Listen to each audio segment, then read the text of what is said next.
Mike Straka along with Clay Guida. Clay Guida along with Mike Straka here at Fan Expo 2011 in Houston. Mike Straka along with Clay Guida and Clay. Ben Henderson's a tough opponent coming up November 12th. And my prediction is you will end up fighting on Fox. First, I want to talk to you about fighting on such a big scale. He's going to Henderson's. You're going to beat Henderson. That's all I got to say. I got to.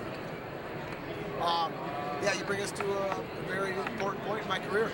Ben Henderson is the next guy, in front of me that's keeping me from my title shot. So, very well-spoken opponent, very humble young man, and just a great competitor. So I'm really looking forward to the challenge. I know we always rise to the top in the toughest of occasions. So this is going to be my most important fight, my toughest fight. I know Ben's going to be on his top conditioning and his best camp. So that's all we're looking for. The thing that impressed me about Ben Henderson, especially after coming off the Anthony Pettis loss at the last WEC, was he manhandled Bocek, and then he manhandled Jim Miller like I've never seen anybody manhandle Jim Miller. I've been following Jim Square since he was a Ring of Combat. Were you impressed with that performance against Jim? Oh, absolutely. I didn't count Ben out in that fight by one, by one token. You know what I mean? I thought it was going to be a great fight. I gotta say, I had Jim Miller because he was just on a tear. I had Jim Miller winning a decision, but the way that Ben Henderson came out, he threw caution to the wind, and he made believers out of a lot of those guys that maybe counted him out in that fight. So that's the same Ben Henderson we want to fight. We want to fight the most, best condition, best camp he's had. And like we said, that's going to be tell a tale of maybe who's next in line.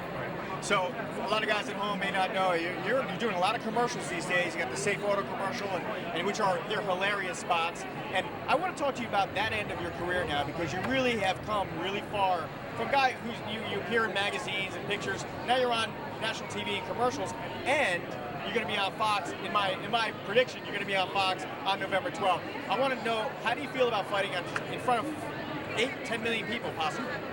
Oh man, we do our best work in front of a big crowd, and having those viewers at home, that's really the direction it needs to go with mixed martial arts and the UFC, and to be on that card, it's just an honor. It's an honor to be part of it, and we're going to give the fans what they want, and that's just an all-out war. Win, lose, or draw, whatever happens, the world is going to see what true mixed martial arts are all about between Cain Velasquez and Junior Dos Santos and Ben Henderson and myself. They're going to see what action-packed mixed martial arts is. Now, the 155 division is always in flux. Do you think that your fight with Henderson could be a title eliminator, or do you think that perhaps tomorrow night's fight with Melvin and Joe Lauzon is that title eliminator? Melvin's been on a tear lately. He's my teammate, he's my friend. I hope the best for him. He's been running through people, so I think a very good win by him gets him right up there as well. I mean, obviously he's already up there, but a decisive win over Joe Lauzon. And I think if I go out there and put on a great performance and don't leave it to the judges, the UFC can't deny me a shot. But you never know. It's one of those. You hope for the best, and the fans win in both of these cases.